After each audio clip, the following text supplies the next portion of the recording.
Waalaikumsalam warahmatullahi wabarakatuh. Tadi disampaikan oleh Kang Aep, UKM Jamur dan juga Kang Waris, UKM Kuliner. Pak Menteri, garis besarnya memang dalam hal ini permodalan. Pak Menteri, lagi-lagi permodalan yang memang sebetulnya mohon izin Pak Menteri ya, bukan pembelaan ya, bukan juga ini, tapi memang saya juga praktisi UKM juga, apapun itu untuk bisa menjadi produktif kami akan lakukan terus Pak Menteri, sehingga apa yang menjadi kebutuhan kami tentunya dalam hal usaha ini bisa terus berjalan gitu. Pak Menteri, arahan dan semangatnya bagi kami UKM Pak Menteri, khususnya pandemi dan akan ke depannya gitu. Mangga ya, Pak Menteri. Ya, saya bisa menangkap masalah yang dihadapi oleh teman-teman pelaku UMKM. Saya kira sepertinya problem klasik ini di berbagai daerah pelaku UMKM ini memang selalu masalah ini.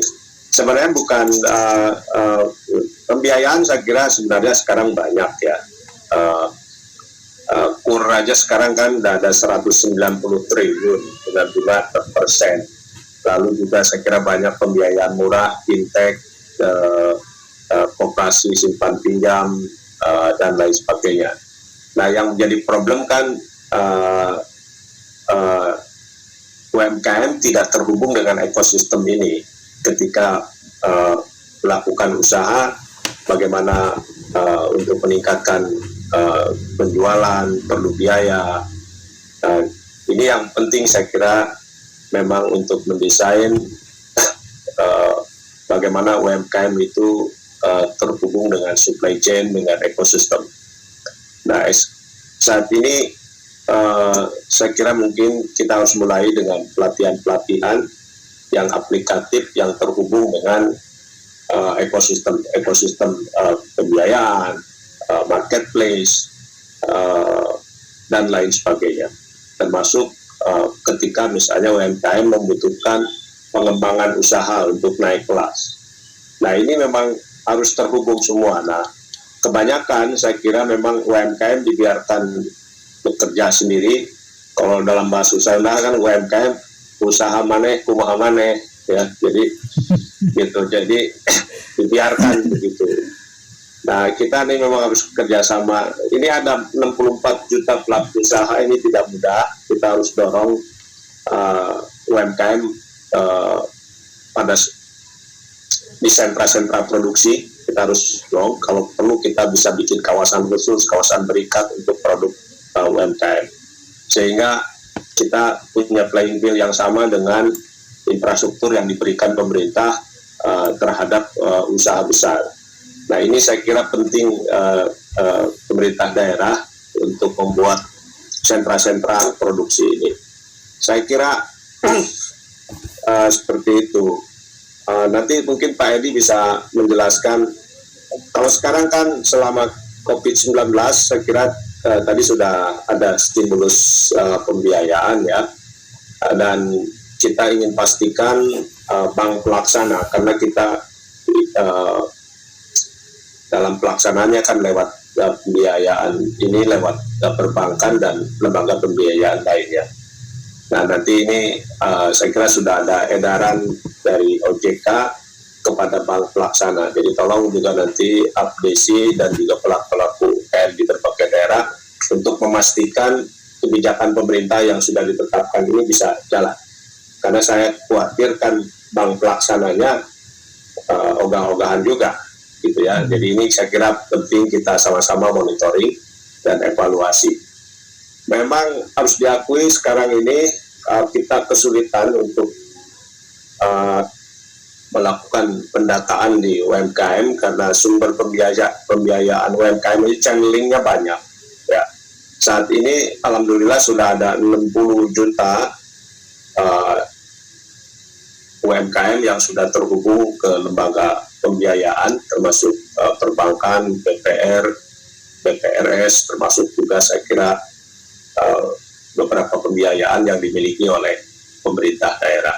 Tetapi diasumsikan masih ada 20 juta lebih yang belum terhubung dengan lembaga pembiayaan.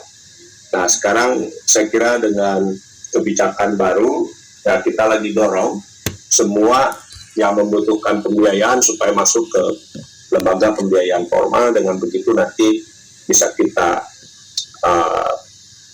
bisa terhubung lah semua UMKM ini dengan lembaga pembiayaan. Yang kedua, saya kira nanti kita coba memang kita evaluasi lah. Ya, saya juga sudah menyampaikan beberapa waktu lalu di rapat kabinet, karena saya sering mendapat keluhan seperti ini, bahwa UMKM itu susah mengakses pembiayaan, padahal sebenarnya pembiayaan banyak, gitu. KUR yang mikro yang harusnya tanpa agunan masih diterapkan pakai agunan. Ini kita mau evaluasi, ya. Jadi mungkin nanti yang tepat itu seperti apa. Sementara Bank Emok rentenir itu bekerja luar biasa, ya. Nah, saya dari situ aja bisa mengevaluasi sebenarnya yang dibutuhkan oleh UMKM itu bukan pembiayaan mudah, tapi murah. Bukan yang murah, tapi mudah. Karena pinjam dari rentenir bunga 1% sehari itu diambil, gitu. Karena lebih simpel. Nah, sementara bank pasar, operasi, dan lain sebagainya itu ya masih pendekatannya pendekatan ngantor begitu. Sementara rentenir itu bisa mendatangin pedagang di pasar, petani itu jemput bola. Nah, sementara lembaga formal yang nunggu di kantor bukannya jam 9. Di pasar, para pedagang di pasar itu udah butuh uang itu jam 12 malam, dini hari, ketika banyak barang dari daerah masuk ke pasar, dia butuh belanja, dia butuh uang. Nah, rentenir udah bekerja jam 12 malam itu, sementara bank pasar baru buka jam 9 pagi. Nah, saya kira banyak cara lembaga pembiayaan UMKM tidak sesuai lagi dengan karakter bisnis UMKM ini, yang saya kira harus dievaluasi. Jadi bukan sekarang kita hanya fokus bunga yang murah, padahal sebenarnya yang dibutuhkan oleh UMKM itu yang mudah. Ini yang kita mau mungkin masukkan. Tadi yang siapa tuh yang kuliner, saya kira sekarang justru yang growing itu sektor-sektor makanan minuman, justru ya. Barang-barang tersier, sekunder itu sekarang nggak terlalu banyak permintaannya, kecuali pemeliharaan kesehatan, ya. Barang-barang menyangkut pemeliharaan kesehatan itu cukup tinggi. Tapi kalau barang-barang tersier sekarang orang udah penjualan turun. Justru seperti makanan, baik bahan pokok, grocery, makanan siap saji, baik frozen maupun juga yang kemasan gitu, ya, itu tinggi sekali. Nah, jadi mungkin justru teman-teman pelaku usaha kuliner harus melakukan inovasi produk, ya.